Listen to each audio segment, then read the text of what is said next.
ಜಾತಿ ಗಣತಿ ನಿನ್ನೆ ಮಂಡಿಸಲಿಲ್ಲ, ನೆಕ್ಸ್ಟ್ ಕ್ಯಾಬಿನೆಟಲ್ಲಿ ಮಂಡಿಸ್ತೀವಿ.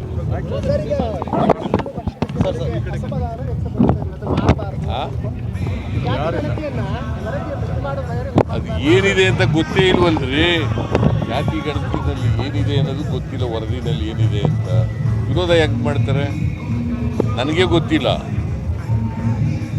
ಅವ್ರಿಗೆ ವಿರೋಧ ಯಾಕೆ ಸುಮ್ಮನೆ ವಿರೋಧ ಮಾಡೋದ? ನಮ್ಮ ಪಕ್ಷದ ಇದರಲ್ಲಿ ಜಾತಿ ಗಣತಿ ಮಾಡ್ತೀವಿ ಅಂತ ತೀರ್ಮಾನ ಮಾಡ್ತಿದ್ದೀವಿ, ಅದು ಭರವಸೆ ಕೊಟ್ಟಿದ್ದೀವಿ ಜನಗಳಿಗೆ.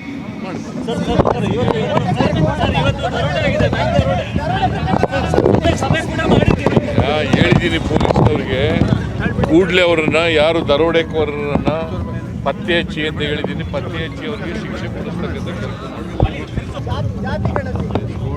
ಜಾತಿ ಗಣತಿ ನಿನ್ನೆ ಮಂಡಿಸಲಿಲ್ಲ, ನೆಕ್ಸ್ಟ್ ಕ್ಯಾಬಿನೆಟಲ್ಲಿ ಮಂಡಿಸ್ತೀವಿ.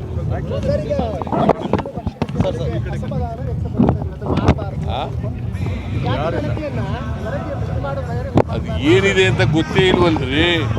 ಜಾತಿ ಗಣತಿನಲ್ಲಿ ಏನಿದೆ ಅನ್ನೋದು ಗೊತ್ತಿಲ್ಲ, ವರದಿನಲ್ಲಿ ಏನಿದೆ ಅಂತ ವಿರೋಧ ಯಾಕೆ ಮಾಡ್ತಾರೆ ನನಗೆ ಗೊತ್ತಿಲ್ಲ. ಅವ್ರಿಗೆ ವಿರೋಧ ಯಾಕೆ ಸುಮ್ಮನೆ ವಿರೋಧ ಮಾಡೋದ? ನಮ್ಮ ಪಕ್ಷದ ಇದರಲ್ಲಿ ಜಾತಿ ಗಣತಿ ಮಾಡ್ತೀವಿ ಅಂತ ತೀರ್ಮಾನ ಮಾಡ್ತಿದ್ದೀವಿ, ಅದು ಭರವಸೆ ಕೊಟ್ಟಿದ್ದೀವಿ ಜನಗಳಿಗೆ.